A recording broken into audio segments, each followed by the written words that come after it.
ನಮಸ್ತೆ ಫ್ರೆಂಡ್ಸ್, ಕುಚ್ಚಲಕ್ಕಿಯಲ್ಲಿ ಮಾಡಿದಂತಹ ಶಾವಿಗೆ ಇವತ್ತಿನ ರೆಸಿಪಿ. ಹಬ್ಬ ಬರ್ತಾ ಇದೆ. ಕೃಷ್ಣ ಜನ್ಮಾಷ್ಟಮಿಗೆ ಮೂಡೆಯ ಜೊತೆ ನಾವು ಮಂಗಳೂರಿನವರು ಶಾವಿಗೆ ಕೂಡ ಮಾಡ್ತೇವೆ. ಅದಕ್ಕೆ ತೆಂಗಿನ ಹಾಲು ಕೂಡ ಮಾಡ್ತೇವೆ. ನೋಡಿ, ಇವತ್ತು ನಾನು ಅದನ್ನು ತೋರಿಸ್ತಾ ಇದ್ದೇನೆ. ನಮಸ್ತೆ ಫ್ರೆಂಡ್ಸ್, ಗುಡ್ ಫುಡ್ ಲ್ಯಾಂಡ್ ಚಾನಲ್ಗೆ ನಿಮಗೆಲ್ಲರಿಗೂ ಆತ್ಮೀಯ ಸ್ವಾಗತ. ಇದು ನೋಡಿ ಕುಚ್ಚಲಕ್ಕಿ, ಸಾಧಾರಣ 3 ಗ್ಲಾಸ್ನಷ್ಟು ನಾನು ತೆಗೆದುಕೊಂಡಿದ್ದೇನೆ. 4 ಸಲ ತೊಳೆದು ಅದನ್ನೊಂದು 6 ಗಂಟೆ ನೆನೆ ಹಾಕಿದ್ದೇನೆ. ಈಗ ನೋಡಿ, ಚೆನ್ನಾಗಿ ನೆಂದಿದೆ. ಇದು ಗ್ರೈಂಡರಲ್ಲಿ ಹಾಕಿದರೆ ಗಟ್ಟಿಯಾಗಿ ರುಬ್ಬಬಹುದಾಗ್ತದೆ. ಶಾವಿಗೆಗೆ ನಮಗೆ ನುಣ್ಣಗಾಗಬೇಕಿದು, ತುಂಬ ಫೈನ್ ಆಗಬೇಕು. ಸ್ವಲ್ಪ ನೀರು ಹಾಕಿ ಈಗ ನಾನು ಗ್ರೈಂಡರಲ್ಲಿ ರುಬ್ತಾ ಇದ್ದೇನೆ.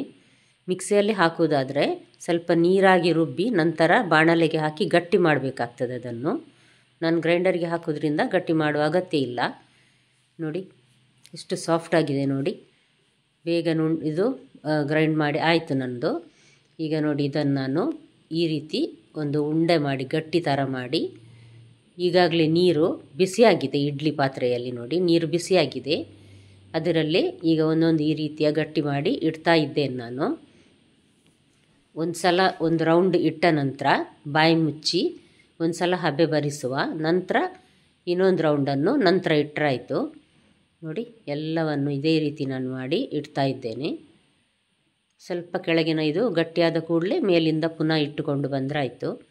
ಇದನ್ನೊಂದು 40 ನಿಮಿಷದಷ್ಟು ಬೇಕಾಗ್ತದೆ. 40-45 ನಿಮಿಷ ಅಷ್ಟು ಬೇಯಿಸಬೇಕು. ಯಾಕಂದರೆ ಅದು ದೊಡ್ಡ ದೊಡ್ಡ ಗಟ್ಟಿ ನೋಡಿ, ಅದಕ್ಕೋಸ್ಕರ. ಈಗ ನೋಡಿ, ಇದು ಚೆನ್ನಾಗಿ ಬೆಂದಿದೆಯಾ ಅಂತ ನೋಡುವ. ಚಾಕುಗೆ ಅಂಟ್ತಾ ಇದೆ, ಅಂದರೆ ಸ್ವಲ್ಪ ಬೇಯಲಿಲ್ಲ.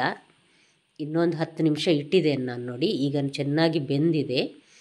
ಇವಾಗ ಶಾವಿಗೆ ಮಣೆಗೆ ಹಾಕಿ ಹೇಗೆ ಮಾಡೋದನ್ನು ನೋಡುವ ಇದನ್ನು. ಇದು ನೋಡಿ, ಶಾವಿಗೆ ಮಣೆ ನಮ್ಮ ಮಂಗಳೂರಲ್ಲಿ ಹೆಚ್ಚಾಗಿ ಬಳಸುವಂತಹ ಶಾವಿಗೆ ಮಣೆ ಇದು. ಇದಿದ್ದರೆ ಶಾವಿಗೆ ಮಾಡೋದು ತುಂಬ ಸುಲಭ. ನೋಡಿ ಎಷ್ಟು ಚೆನ್ನಾಗಿ ಶಾವಿಗೆ ಬರ್ತಾ ಇದೆ. ನೋಡಿ, ನೋಡುವಾಗಲೇ ತಿನ್ನಬೇಕು ಅಂತ ಅನ್ನಿಸ್ತಾ ಇದೆ ಅಲ್ವಾ. ಇದೇ ರೀತಿ ನಾನು ಎಲ್ಲ ಶಾವಿಗೆಯನ್ನು ಸಹ ಮಾಡ್ತಾ ಇದ್ದೇನೆ. ನೋಡಿ, ನೀವಿನ್ನೂ ನನ್ನ ಚಾನಲನ್ನು ಸಬ್ಸ್ಕ್ರೈಬ್ ಮಾಡಿಲ್ಲ ಅಂದರೆ ದಯವಿಟ್ಟು ಸಬ್ಸ್ಕ್ರೈಬ್ ಮಾಡಿ. ಹಾಗೂ ನಿಮಗೆ ಇಷ್ಟ ಆದರೆ ಲೈಕ್ ಬಟನನ್ನು ಪ್ರೆಸ್ ಮಾಡಿ ಫ್ಯಾಮಿಲಿ ಫ್ರೆಂಡ್ಸಿಗೆ ಶೇರ್ ಮಾಡೋದನ್ನು ಮರಿಬೇಡಿ. ನೋಡಿ, ಈ ರೀತಿ ಒಂದೊಂದೇ ಗಟ್ಟಿ ತೆಗೆದು ಹಾಕ್ತಾ ಇದ್ದೇನೆ.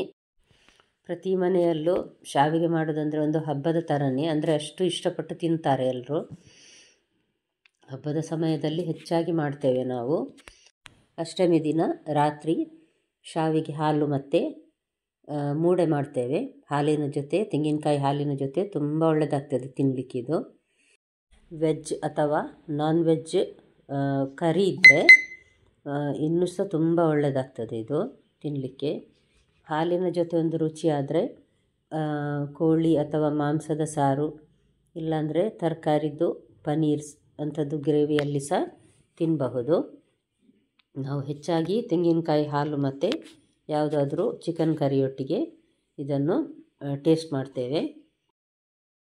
ಶಾವಿಗೆ ರೆಡಿ ಆಯಿತು. ಈಗ ತೆಂಗಿನಕಾಯಿ ಹಾಲು ಹೇಗೆ ಮಾಡಿದ್ದೇನೆಂದು ನಿಮಗೆ ತೋರಿಸ್ತಾ ಇದ್ದೇನೆ. ಒಂದು ತೆಂಗಿನಕಾಯಿ ನಾನು ತೆಗೆದುಕೊಂಡಿದ್ದೇನೆ. ಇದೊಂದು ಸಾಧಾರಣ ಮಧ್ಯಮ ಗಾತ್ರದ ತೆಂಗಿನಕಾಯಿ. ಇದನ್ನು ಮಿಕ್ಸಿಯಲ್ಲಿ ಹಾಕಿ 1 ಲೋಟ ನೀರು ಹಾಕಿ, ನೋಡಿ ದಪ್ಪ ಹಾಲು ತೆಗೆದಿದ್ದೇನೆ ನಾನು. ತೆಗೆದು ಒಂದು ಪಾತ್ರೆಯಲ್ಲಿ ಹಾಕಿಟ್ಟಿದ್ದೇನೆ. ಇದು ನೋಡಿ 2ನೇ ಹಾಲು. ಇದು ಅಷ್ಟೇ ಒಂದು ಕಪ್ಪಿನಷ್ಟಿದೆ ನೋಡಿ. ಇದು 2ನೇ ಹಾಲು. ಇದು ಒಂದು 3ನೇ ಹಾಲು. ನೋಡಿ, 3ನೇ ಸಲ ಮಿಕ್ಸಿಗೆ ಹಾಕಿ ತೆಂಗಿನ ತುರಿಯನ್ನು ತೆಗೆದ ಹಾಲಿದು. ಇದು ಸಾಧಾರಣ ಒಂದು 3.5 ಲೋಟದಷ್ಟಿದೆ ಇದರಲ್ಲಿ. ನಾವು ತೆಂಗಿನ ಹಾಲನ್ನು ಸ್ವಲ್ಪ ಬಿಸಿ ಮಾಡಿ ಬೆಲ್ಲದ ಜೊತೆ ಶಾವಿಗೆ ತಿಂತೇವೆ. ನೋಡಿ, 1 ಕಪ್ಪಿನಷ್ಟು ಬೆಲ್ಲ ಹಾಕಿದ್ದೇನೆ ನಾನು.